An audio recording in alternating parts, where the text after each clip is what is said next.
Hey guys, welcome back to ASX Market Watch. Thank you very much for joining me today. It's fantastic to have you here. We're looking at the entire world from a chartist point of view, giving you charting tools that you can take and use straight away in your own trading or investing if that's what you want to do, but also giving a look at where the world indices are heading, and if we believe that 3 out of 4 stocks will follow the overall markets. If we know which way the index is heading, then we have a high probability of telling which way 3 out of 4 stocks might be heading as well. So really simple stuff, guys. We're looking at the entire world. As I said, looking at the Nikkei in Japan, all ordinaries down under, the FTSE in Europe, the Dow Jones in the Americas, and the Shanghai and the Seng. So a lot to get through. I'm going to make it very quick for you today. Obviously, last week we made a short-term exit signal, and we did call that last week. It did sort of come upon us a little bit by surprise, but basically everything had met their initial targets, which was what we were looking for, around the 5,000 level. 5,000 was the massive resistance level, according to GAN as well. We checked that out last week, but it's also a nice round number, which tends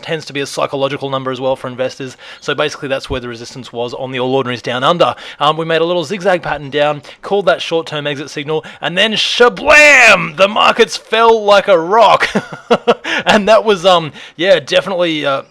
sometimes you just don't know how far or fast they will fall, but that's definitely what did happen. Now, just really quickly, guys, what we've got here on the All Ordinaries at the moment, if we look at these two bars here, we've got a decent amount of volume returning to the markets, and these two bars have closed well off their lows. What that indicates is that buyers are coming back into the market at these levels. So around 4,560 is now the level to beat. And this last day on Friday for the All Ordinaries, we've had a really long up bar with a decent amount of volume. And just to give you an idea about that volume, guys, really quickly, the last time we saw that amount of volume was right at the bottom back in May, right after that really quick, short, sharp sort of tanking move in May 2010. And right at the bottom of that, we had a similar amount of volume. In fact, it's actually more volume now. What that means is that that move is supported by a larger amount of buyers potentially. So basically, what that means for us, guys, is that these two bars here, this would be, like, for some traders, would be a short-term, like a really short-term entry signal. They would enter at the top of the bar and put their stop loss at the bottom of the bar right there. So, like, really simple, as I said, just these two. If I can get that right. Yeah, there we go. See how the entry would be at the top of the bar and the stop loss would be at the bottom of the bar, basically. They wouldn't risk too much, obviously, per trade. But with this particular entry, that would be a really short-term entry. If we were to look at it on a sort of a bit of a longer-term basis, guys, we'd look at it on a weekly chart and check out this weekly chart on the All Ordinaries. It is that single bar again is a high open, really long down throughout the day, high close. That means buyers have come throughout the week and pushed the market back up to their highs. So buyers are supporting that move on high volume as well. What you would do on a weekly basis, if you wanted to be a bit more cautious, would be to wait for a close above 4,725 on a weekly basis, so next Friday, and then keep your stop loss at that same level at 4,560 approximately. So that would be for the more cautious amongst you. And for the more cautious amongst you, even more, if we wanted to look at it on the daily chart again, just really quickly, because now that we've had this short, sharp move, we now have trend line resistance. That's right, there it is. So that's our overhanging trend line resistance. We've still got 5,000 as well, the GAN level. So yeah, basically that's what we're looking at, and that's around 4,860. From an Elliott wave point of view, guys, just really quickly, just to throw another tool at you there, we've got, if this is an A wave in our correction, so it goes 1, 2, 3, 4, 5 waves up, A, B, C correction down. If this is our A wave here, then the B wave tends to retrace 50% to 100% of the A wave. So that would bring us to 4,800 to 5,000. So between that level, that would be our wave B, and then our last leg down would be our C wave, and that could bring us basically 100% of this move here. So we've just got to see how that unfolds, but that's potentially how Elliott wave would see that unfolding, guys. So really quickly, Dow Jones, really simple stuff. Here's our uptrend. It's crossed the uptrend, made a zigzag pattern down. That is a short-term exit signal, guys, on the Dow Jones. And again, it just means that that sellers have been supporting that down move. Basically, the sellers have come back into the market, and the trend change has been initiated by a close below that trend line. Really simple stuff, really simple. But now we have resistance for this for the Dow Jones as well at approximately 12,140. So that's the level to watch at the moment. And if you're a short-term player, that would be a short-term sell signal. Really not rocket science, very simple. The FTSE, this is exactly what we were expecting on the FTSE, guys. Last week we were talking about the broadening wedge pattern, and look at that beautiful broadening wedge, beautiful stuff. We said that the market would likely fall to that level and find support at the bottom of the broadening wedge, and that is exactly what has happened. Happy days. Obviously this stuff is not rocket science, but you know, once you get it, it's absolutely fantastic. Usually a high probability move with the broadening wedge is that the market will tank all the way down through the bottom of that pattern there, and when it does, it will also have a really sharp correction to the upside. So it's like a bit of a V move.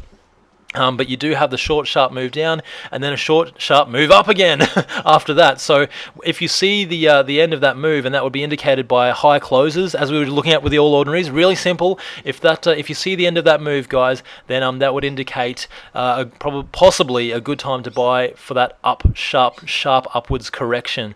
If that's what we're seeing with this broadening wedge unfolding, and so far so good. Next, the Japan Nikkei. Oh man, this is crazy. This one, and last week, I mean, we did call it last week. We called a short-term exit signal, and we called it up here 10,400 or 10,345 approximately. But again, I personally had no idea how short and sharp this move was going to be. Like, we knew it was a short-term exit signal, and that's what we called way back up here. But yeah, definitely did not expect it to be as vicious as it was, and vicious it has been. So what we've got with the Nikkei as well, potentially, as we said with the All Ordinaries, a short-term entry signal right at the bottom here with this high close. However, guys, you've just got to watch out with the Nikkei, because now there is a lot of resistance, and look at these trend lines. If you wanted to be a bit safer on the Nikkei, you could wait for it to close above that resistance, or to at least make a little zigzag pattern up on a daily chart. So really, it still is showing a fair amount of weakness on the Nikkei at the moment, and obviously for obvious reasons there as well. So what have we got next? China and Hong Kong. Hong Kong is very simple, guys. This is a little sort of triangular pattern that was forming. So we had this downtrend here, and then this uptrend here, and that was sort of zigzagging in between these two things. This is a little triangle pattern, and it has broken out to the downside. What that is that's a bearish outlook for the Hang Seng index. If we were to look at it from an Elliott wave point of view, really, we could potentially, we've got 1, 2, 3, 4, this could be our fifth wave potentially, and we could be seeing, well, I mean, it could be the last leg, A, B, C correction. So yeah, honestly, it could go to 22,000, which is our next level of support. The next level of support after that is 20,360, and after that 19,000. But still, that does mean it's in a short-term downtrend or a short-term exit signal according to that triangle pattern. If it was to close back above 24,000, that would be back into bullish territory for the Hang Seng, because as you can see, there's a lot of resistance overhanging there as well now, guys. And again, very simple stuff. Last but not least is the Shanghai Composite in China. Everyone's watching China. Beautiful, you know, a lot of growth happening in China, and that's why everyone's watching it. And again, what we've got here is we called a short-term uptrend here.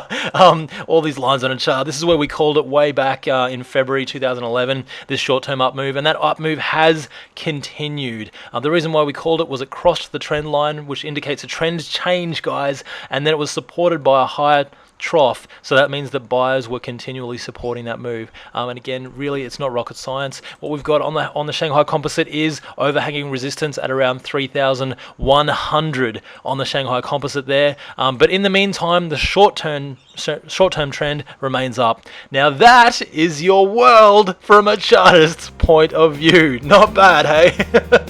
And it has been a little bit of fun, and it has given you a whole bunch of tools that you can take and use straight away. Guys, it's an absolute pleasure doing this. I absolutely love looking at the markets every single week, and it's great to have you here. I will see you next week, hopefully. Until then, happy trending, and bye for now.